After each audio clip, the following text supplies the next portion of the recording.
দূরীকরণে সাধারণ বিনিয়োগকারীদের কম সময়ে বেশি লাভের লোভ দেখিয়ে প্রতারণার মাধ্যমে ডেস্টিনি মাল্টিপারপাস ও ট্রি প্লান্টেশন লিমিটেড সংগ্রহ করে ৪,২০০ কোটি টাকা।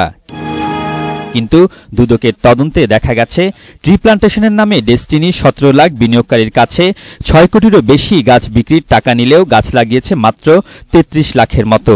এ খাতের ২৩৩৫ কোটি টাকা প্রতিষ্ঠানটি সরিয়ে নেয় ঊর্ধ্বতন কর্মকর্তা ও অলাভজনক প্রতিষ্ঠানের ব্যাংক হিসেবে।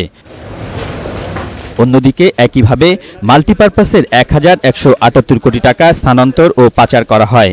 ডেস্টিনির সহযোগী প্রতিষ্ঠান বেস্ট এভিয়েশনের নামে বিমান লিজ ও যন্ত্রপাতি কেনার নামে ভুয়া বিল ভাউচারের মাধ্যমে ৪১ কোটি টাকা বিদেশে পাচারের প্রমাণ পেয়েছে দুদক। এভাবে দীর্ঘ ১ বছরের তদন্তে এখন পর্যন্ত ডেস্টিনি মাল্টিপারপাস ও ট্রি প্লান্টেশনের নামে প্রায় ৩৫০০ কোটি টাকার অনিয়ম পেয়েছে কমিশন। শুধু দেশে নয়, বিদেশে তারা অনেক টাকা স্থানান্তর করেছে।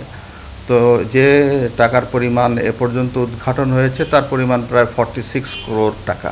প্রতিষ্ঠানের নামে টাকা নিচে ব্যক্তি অ্যাকাউন্টে চলে গেছে, ব্যক্তির পার্সোনাল অ্যাকাউন্টে চলে গেছে। এই সমস্ত কারণেই তো এখানে মনে হচ্ছে যে প্রতারণার আশ্রয়ে নিরীহ জনগণের টাকা আত্মসাৎ করার একটা অভিপ্রায় তাদের মধ্যে যে ছিল, এখান থেকে তো এটা প্রমাণিত হয়েছে। এছাড়া তদন্তের সময় ডেস্টিনি গ্রুপের ৬৪১ কোটি টাকা মূল্যের স্থাবর ও অস্থাবর সম্পত্তি জব্দ করা হয়েছে। এর বাইরে জব্দ করা হয়েছে ডেস্টিনির ১১৬টি গাড়ি। কমিশন জানিয়েছে, অর্থ পাচার, স্থানান্তর ও রূপান্তরের দুটি মামলায় ২২ জন আসামি থাকলেও তদন্তে আসামির সংখ্যা আরও বাড়তে পারে। আমরা মনে হয় উইদিন এ মান্থ, ১ মাসের মধ্যে আমরা হয়তো এই তদন্ত কাজ শেষ করতে পারবো এবং আদালতে চার্জশিট দাখিল করতে পারবো। গত বছরের ৩১শে জুলাই ৩২৮৫ কোটি টাকা পাচার, রূপান্তর ও স্থানান্তরের অভিযোগে ডেস্টিনির চেয়ারম্যান, সভাপতি সহ ২২ জনের বিরুদ্ধে মামলা করেছিল দুর্নীতি দমন কমিশন।